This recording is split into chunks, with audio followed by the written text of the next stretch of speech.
Hey guys, good now folks, I hope you're doing well. This is Lucas from Whenever MTG, and once again I bring you another deck tech video. With this week's winner, Monster Tron. The vote was quite close.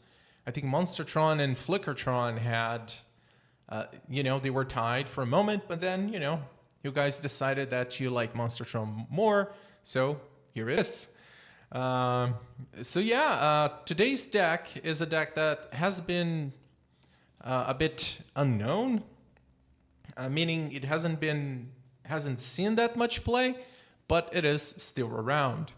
And its popularity has been, let's say, growing because it's currently, let's say, somewhat good against Mono Blue Terror, one of the, let's say, rising decks of the moment, one of the decks that have been performing really well because of the current meta full of mono reds. But Monster Tron. What is this deck all about? You want to get Tron online and then cast a bunch of creatures. All of them, or most of them, being 2-for-1s, with Cascade, or when it enters, you draw a card, all those sorts of abilities. Even if you get countered, you still get the trigger because they happen when you cast the spell. So, yeah, good luck, Mono Blue. Anyway, let's bring the deck here. Here it is. Let's talk about it. We have 4 Self-Assembler, 4 Annoyed Altisaur, 2 Fangren Marauder, 1 Nyxborn Hydra, 1 Bramble Wurm, 4 Wretched Gryff, 4 Maelstrom Colossus, 4 Ancient Steerings, 4 Candy Trail, 2 Crop Rotation, 2 Pulse of Murasa, 4 Expedition Map, 4 Prophetic Prism, 1 Kaervek Torch, and 1 Chromatic Star, alongside 18 lands, 12 of them being the Urza lands, the 3 of each set, 3 forests, 1 Bojuka Bog, and 2 Crystal Grotto. Okay, so this is the main deck. And like any other Tron deck, we have, 12 of those lands and a lot of ways to, search for the remaining pieces.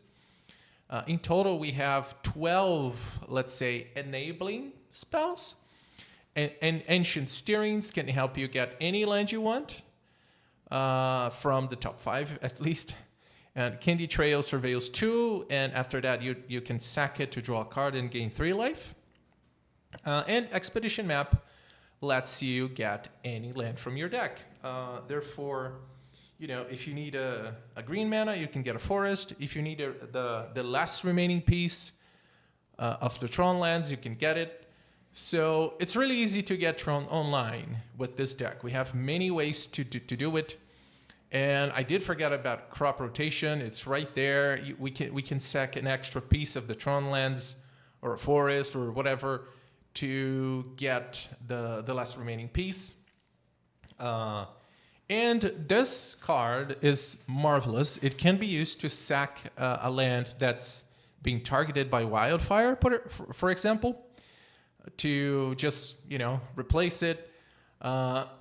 Or, you see that 1 copy of Bojuka Bog? Yes, that's Graveyard Hate instant speed with Crop Rotation.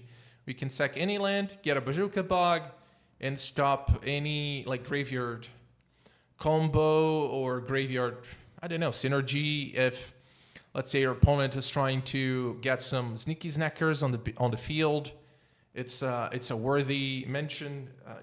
Being able to do that. Anyway, but once we get Tron online, we have plenty of cards to make our opponent's life a living hell.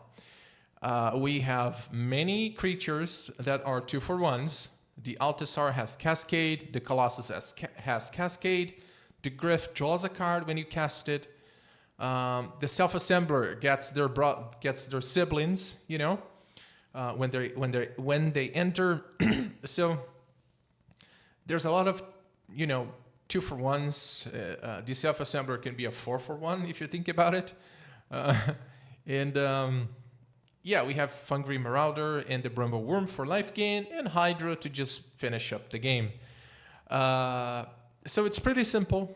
Get Tron online, cast your creatures, and make your opponent deal with them. This deck has very few, let's say, interactions. We have one copy of Kaervek's Torch. That's basically to just, finish the game with that,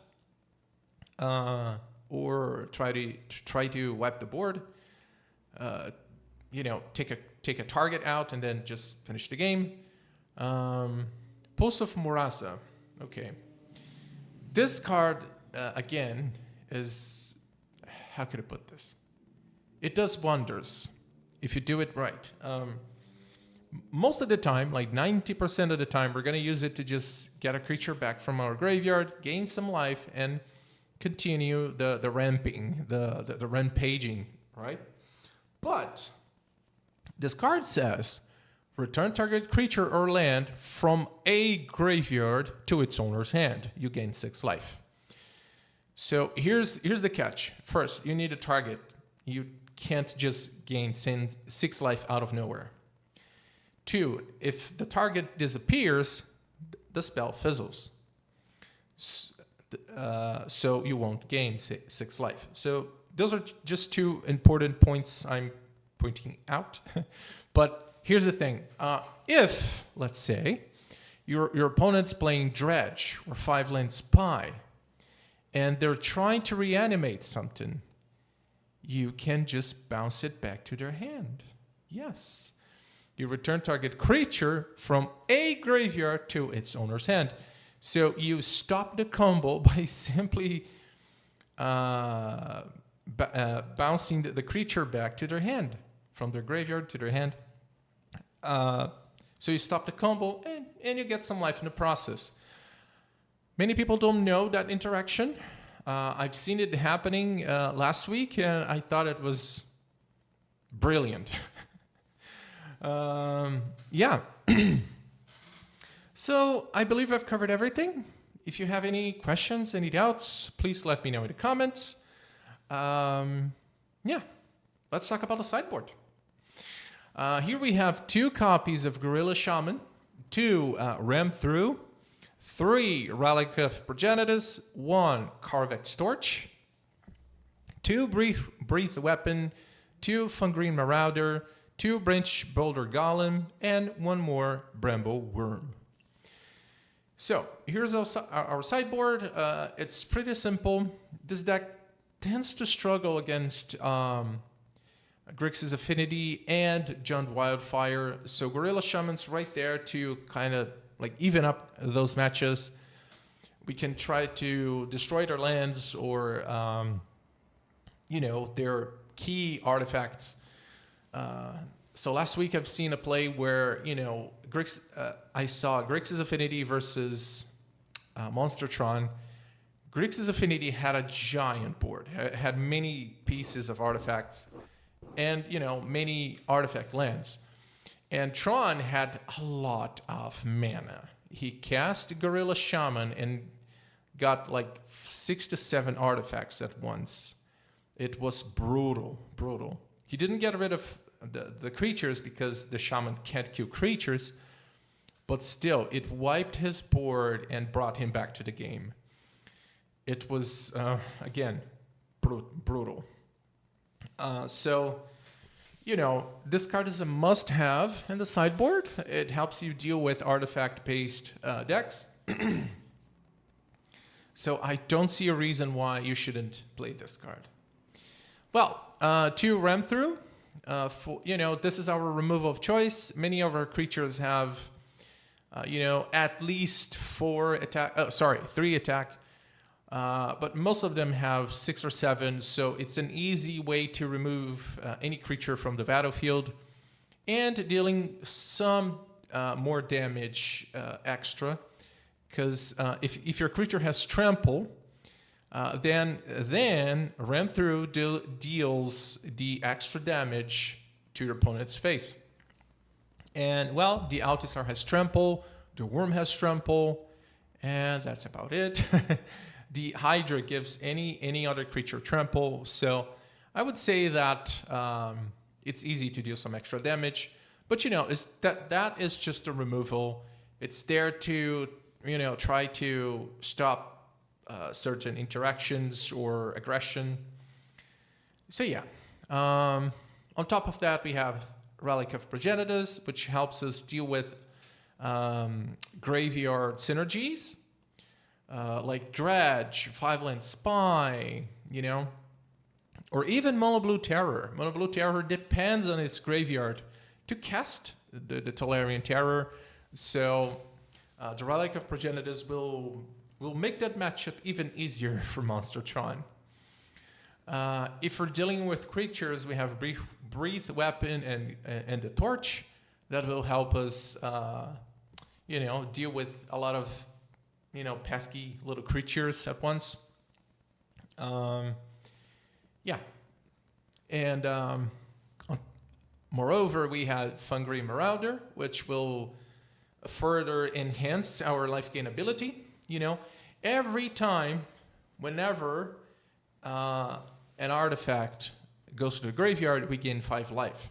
So that means if our opponent has artifacts and they go to the graveyard, we're going to gain a bunch of life as well.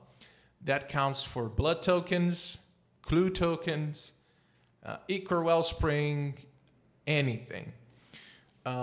So this card is really good against John Wildfire, against Grixis Affinity, or just even against burn decks like Madness or mono red burn, mono red rally, mono red Madness, Rakdos Madness.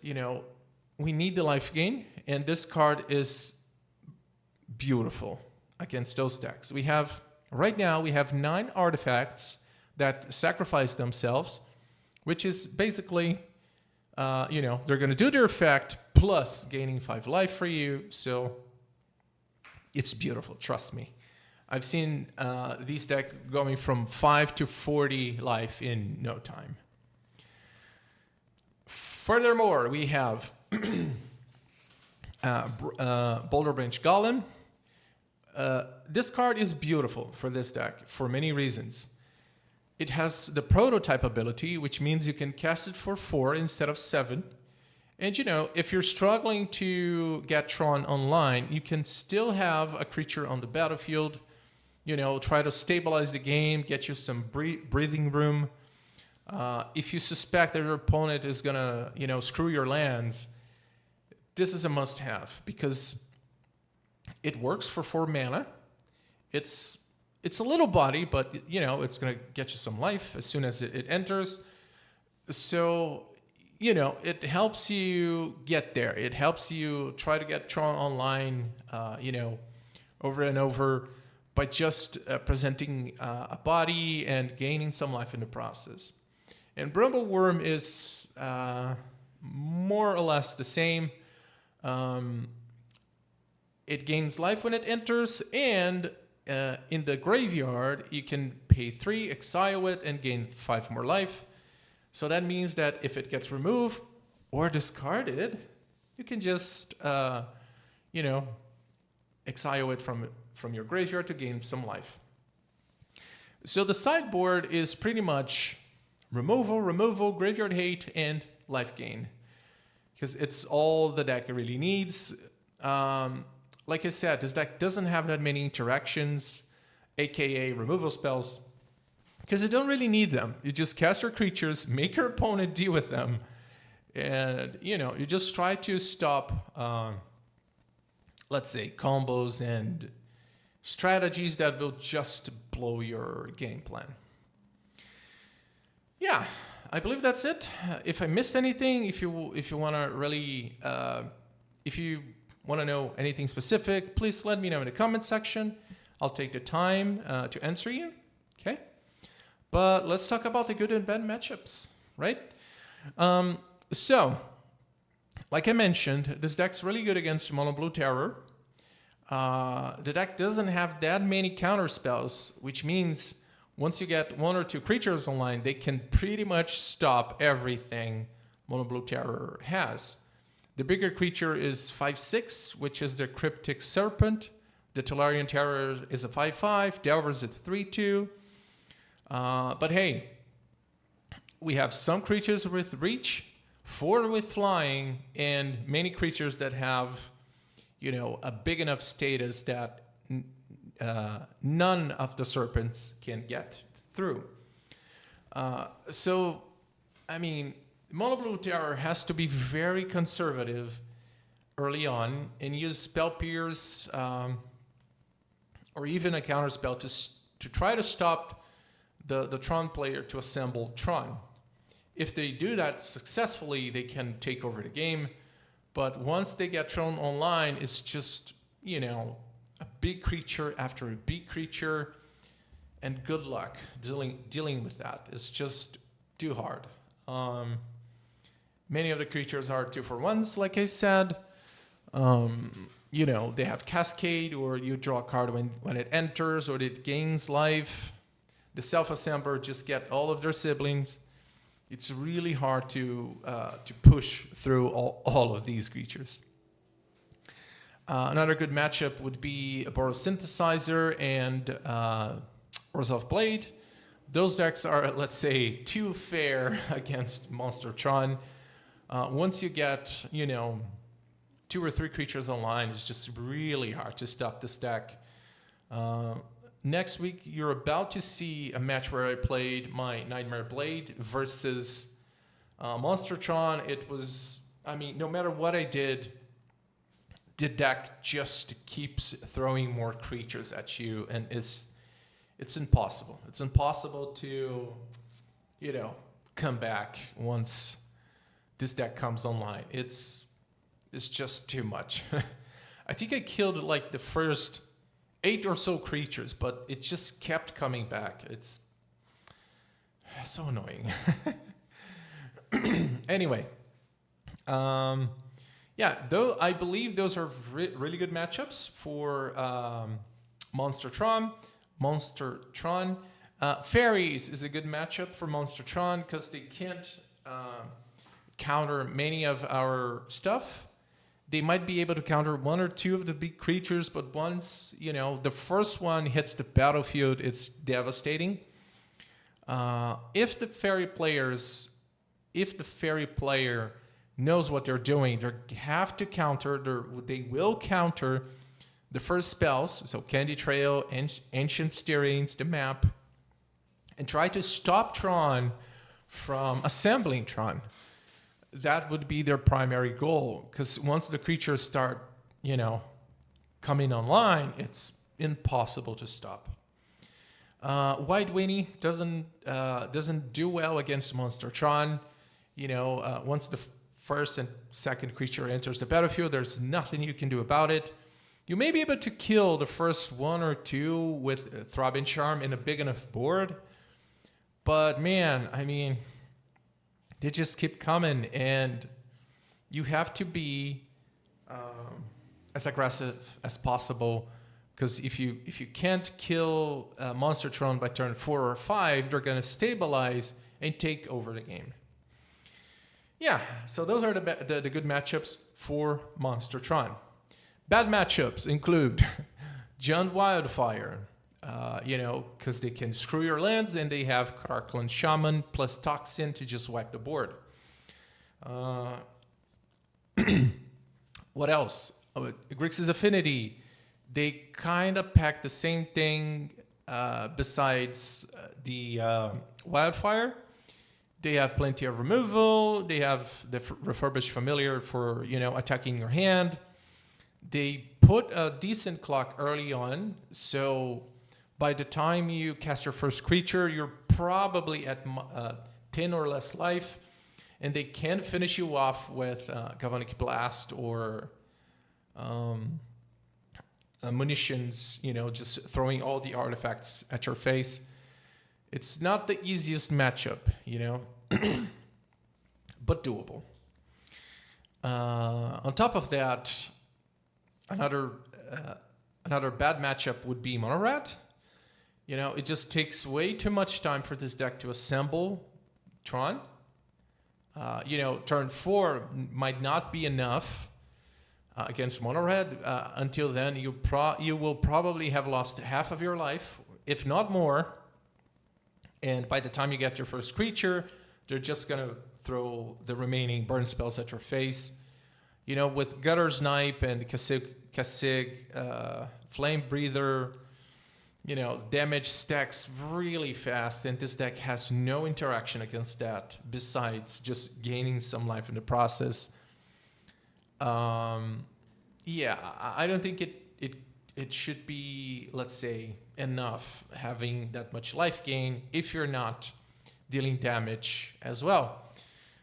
So Mono Red Madness, Mono Red Burn, Mono Red Rally, those decks do really well against Monstertron, especially especially on game 2 and 3 where they have access to raise, and they can screw your lands and you won't do much.